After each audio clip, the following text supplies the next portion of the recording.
Here we go. It's Hop That Trade. Joining us today, Phil Flynn, a Fox Business Network contributor, and Alan Uckman, an options trading pro. Round number one, guys, Apple Day Play. Apple had that huge reversal in the market this week. Did that put a bottom in the market? From a technical standpoint, we had an important day where we flushed, made some new lows, and had a higher close. So that's positive.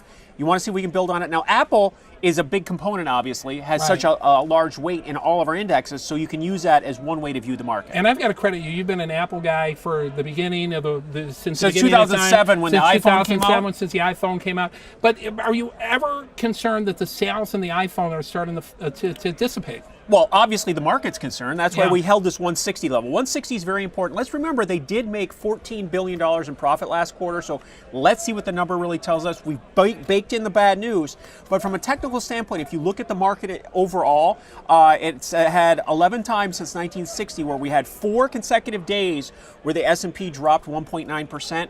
Those were all big bottoms. Round number two, discount amount. The retailers are marking down merchandise like crazy. Will that translate into a discount for the stock market? Right, 10% off today. If you do it right now, 10, does 20, that get your 30, attention? Does 30, that get your 40%, get your attention? Sold. No, the thing I always look at it when I look at these sales, they have one every day, and they get bigger and bigger as they go. I think 70% is a number I start saying, really, 70%? That's when you start to pay attention because it's almost free. It's almost free. You know what I've learned? That some people at my house will come home and say, listen, this was 90% off. I'm like, still, it wasn't free. You had to pay for it. You still spent money. But they save so much money. That's how they act like they save money. I'm like, no, you didn't save money. You still spent money. But anyways, let's get back to the market. At what point is the market on sale? For a lot of people, 10% is a pretty important level to keep an eye on. Psychologically, I guess they've done some studies. 25% is where people actually feel there's a discount.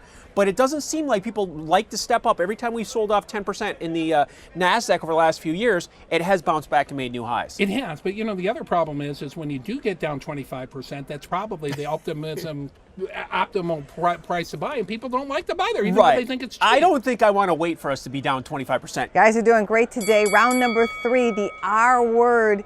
Is the economy at risk of a recession? Recession. Half of CFOs surveyed said yes, but the good news is they think said no. 80% of them said that we'll be out of it by 2020. So if there is a recession, it should be short-lived. There's no magic in calling a recession. A recession doesn't make us money. Recession just means that the economy is slowing down as far as growth goes.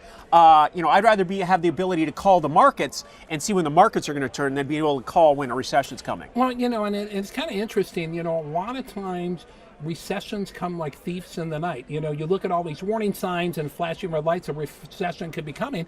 But more often than not, what we've seen, especially over the last couple of years, that those signs have been misleading. So you do have to be careful and take it with a grain of salt. But I'm going with the other 50% that says there's not going to be a recession. Only 2 out of 150 economists across the street at the Chicago Fed Bank, when they had a little symposium there, only 2 said that there's going to be a recession. Now, economists are often wrong.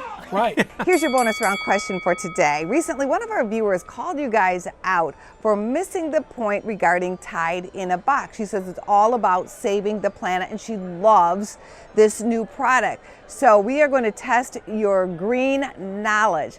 True or false, aluminum can be continuously recycled forever and ever? Yes, true. The answer is true.